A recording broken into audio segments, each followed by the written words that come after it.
भिक्षु अंगुलीमाल के देह छोड़ने पर अन्य भिक्षुओं ने बुद्ध से पूछा, बनते अंगुलीमाल मरकर कहां उत्पन्न हुए होंगे। ये जिज्ञासा स्वाभाविक थी, क्योंकि अंगुलीमाल बड़ा हत्यारा था। उसने 1000 लोगों की हत्या की थी। उसने कसम ली थी कि 1000 लोगों को मार के उनकी अंगुलियों की माला बना के पहनूंगा। इसलिए उसका नाम अंगुलीमाल पड़ गया था, क्योंकि अंगुलियों की माला उसने पहन ली थी। उसने 1000 लोग मार डाले थे। वो बड़ा भयंकर हत्यारा था बुद्ध के समय का। 999 आदमियों को मार चुका था और 1000वीं की प्रतीक्षा कर रहा था, लेकिन दूर दूर तक लोग चौंक गए थे। तो जिस जंगल में छिप के अंगुलीमाल रहता था, वहां कोई जाता नहीं था, जाए ही नहीं कोई। उसकी मां नहीं जाने को राजी थी, क्योंकि लोगों को डर था। लोग जानते थे वो मां तक को मार डालेगा। उसको तो 1000 का व्रत पूरा करना। बुद्ध उस रास्ते से गुजरते थे तो लोगों ने कहा, आप न जाएं बनते, वो आदमी खतरनाक है, वो सोचेगे नहीं आप कौन हो, उसको तो बिल्कुल अंधा है। उसने 999 आदमी मार डाले। राजा उससे कपते, सैनिक उससे डरते हैं, फौजें नहीं निकलती इस रास्ते से कि वो किसी को भी मार डाले। वो एकदम पागल है, उसे होश है ही नहीं, आप मत जाएं। लेकिन बुद्ध ने कहा, अगर मुझे पता ना होता तो शायद मैं ना भी जाता, लेकिन अब पता है मुझे, वो बेचारा एक की प्रतीक्षा करता होगा। 999 मार डाले ना, उसको 1000 आदमी चाहिए, उसकी प्रतिज्ञा का क्या होगा ये भी तो सोचो। तो मैं जाता हूं। तो बुद्ध गए, उनके साथी संगी भी पीछे छूट गए। ऐसे समय कौन साथ कौन संगी। जब बुद्ध गए तो अकेले ही रह गए। अंगुलीमाल फरसे पे धार रखने लगा, देख के कि कोई आ रहा है, लेकिन वो भी बहुत चौंका, क्योंकि वर्षों से इस रास्ते पे कोई चलते ही नहीं। ये कौन ना समझ, उसको भी दया आने लगी, ये कौन ना समझ मरने आ रहा है। उसने गौर से देखा, गैरिक वस्त्र। अरे उसने सोचा कोई सन्यासी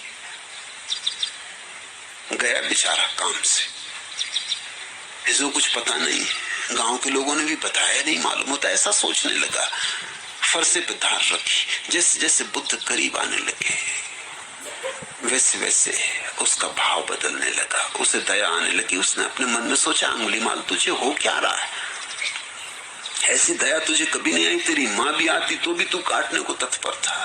ये तो कौन है, अपनी क्या जान क्या पहचान।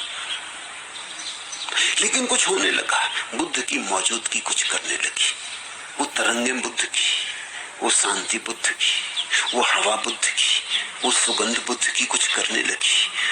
जब वो थोड़ी दूर रह गए तो अंगुलीमाल चिल्लाया। उसने कहा कि रुक जाओ वहीं, अगर आगे बढ़े तो खतरा है। ये फरसा देखते हो, ये अंगुलियां देखते हो, मैं अंगुलीमाल हूं, मेरा नाम सुना।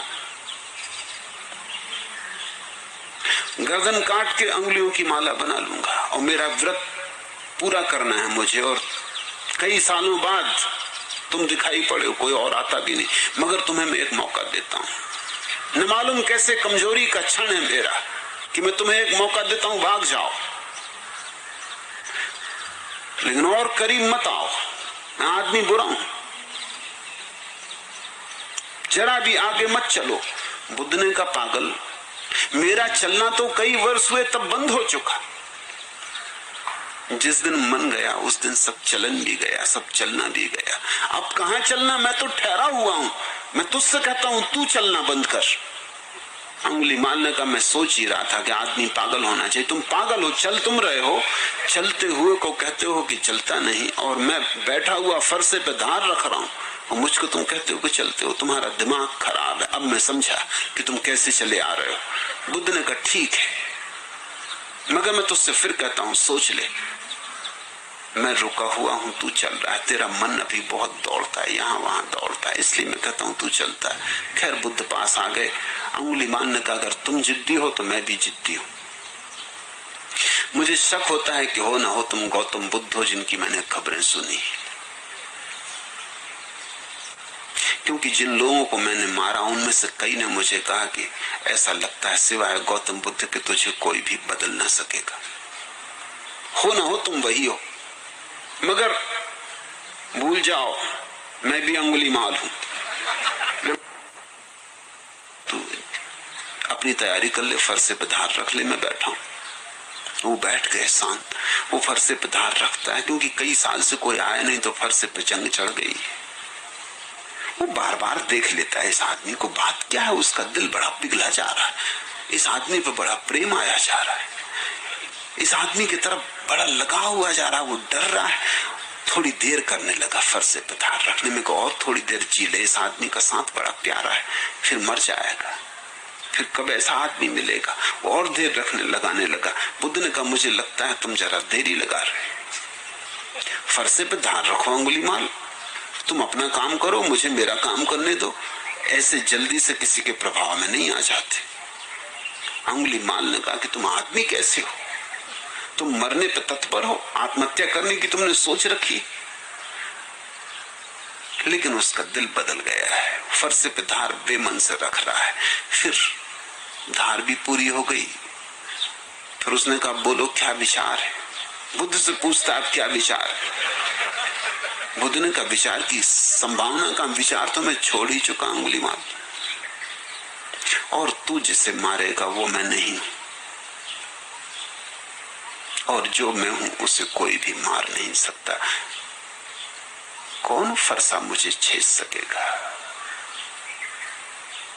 अंगुली माल ने आंख में आंख डालकर देखा, इस आदमी को मारना असंभव है। लेकिन फिर भी जिद पुरानी आदत, वो अपना फरसा लेके खड़ा हो गया। उसने कहा कि ठीक है, दो आदमियों की जिद अटकी, तुम बुद्ध हो, मैं अंगुली माल हूं, इतनी जल्दी हार नहीं जाऊंगा। मगर ये क्यों मेरा दिल कमजोर हुआ जाता है, क्यों मेरी छाती बैठी जाती है, मैं तुमसे पूछता हूं। बुद्ध ने कहा इसका कारण है, मारने में कुछ कला है ही नहीं अंगुली माल, ये तो बच्चे कर सकते। तू देख सामने वृक्ष है, इसकी शाखा काट के मुझे दे दे। तो उसने फरसे से शाखा काट दी। बुद्ध ने कहा अभी से तू वापस जोड़ दे। उसने कहा ये कैसे हो सकता है। तो बुद्ध ने कहा काटना मारना तो बहुत आसान है, जोड़ के कोई आदमी महान बनता है, काट के कोई महान बनता है। अब तू मेरी गर्दन काट दे, बात खत्म हो गई। मगर याद रख, जिन गर्दनों को जोड़ नहीं सकता उन्हें काटने का तुझे हक नहीं। और जोड़ तो कुछ बात हुई तो दुनिया तुझे याद रखेगी। फरसा उसने फेंक दिया, वो बुद्ध के चरणों में गिर गया। वो अंगुली माल बुद्ध का भिक्षु हो गया।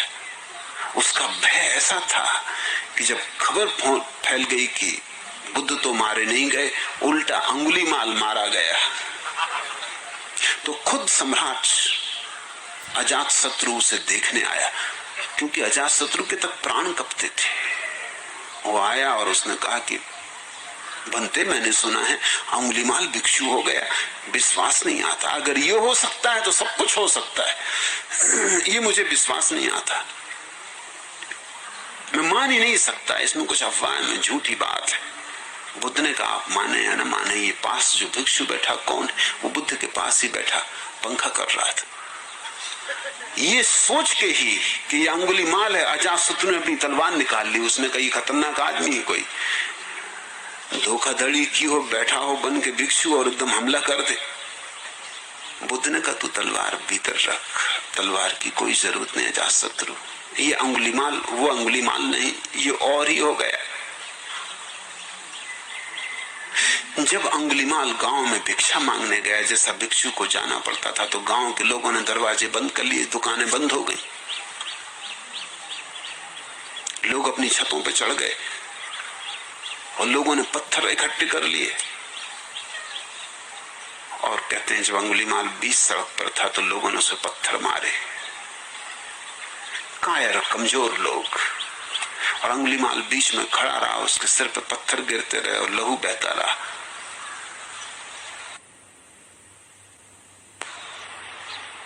और अभी तरु ने जो मंत्र पढ़ा ना, बुद्धम शरणम गच्छामि, वो इसे दोहराता रहा, बुद्धम शरणम गच्छामि, संघम शरणम गच्छामि, धम्मम शरणम गच्छामि। ऐसा कहते कहते ही वो गिर गया। बुद्ध को खबर मिली, वो आए। आखिरी घड़ी थी, बुद्ध ने उससे कहा, अंगुलीमाल, तेरा क्या भाव है? उसने कहा, आप और पूछते हैं, ठहरे हुए का क्या भाव, रुके हुए का क्या भाव? तेरे मन को कुछ हुआ अंगुलीमाल? अंगुलीमाल ने कहा, नहीं, कुछ भी नहीं हुआ, देखता रहा, साक्षी था। तो अंगुलीमाल ने कहा, होता भी क्या, मैं देखने वाला हूं, दृष्टा हूं, यही तो आपने समझाया। बुद्ध उससे बोले, अंगुलीमाल, तू ब्राह्मण होके मर रहा है, तू ब्रह्म ज्ञान को उपलब्ध होके मर रहा है, तू अरहत को उपलब्ध हो गया, तू अरिहंत हो गया। ऐसा जब अंगुलीमाल मर गया तो और भिक्षुओं ने पूछा बुद्ध को, बनते अंगुलीमाल मरकर कहां उत्पन्न हुए? बुद्ध ने कहा, भिक्षुओं, मेरा वह पुत्र परिनिवृत्त हो गया, परिनिर्वाण को उपलब्ध हो गया है, अब उसका जन्म नहीं होगा, वो जन्म मरण के पार हो गया है, अब वो वापस नहीं लौटेगा। बनते भिक्षुओं ने कहा, इतने मनुष्यों को मारकर? भिक्षुओं को भरोसा न आया, ऐसा पापी परिनिर्वाण को उपलब्ध हो गया। हाँ भिक्षुओं, बुद्ध ने कहा, सोए सोए उसने बहुत पाप किए, लेकिन जागकर पुण्यों से उसने उन्हें काट डाला। ऐसे वह शून्य भाव में डूबकर निर्वाण को उपलब्ध हो गया है। लेकिन भिक्षुओं ने फिर पूछा, भगवान, उसे तो ज्यादा समय भिक्षु हुए भी नहीं हुआ, उसने पुण्य किए कहा? बुद्ध ने कहा, कभी कभी एक पुण्य का छोटा सा कृत्य भी अगर समग्रता से किया जाए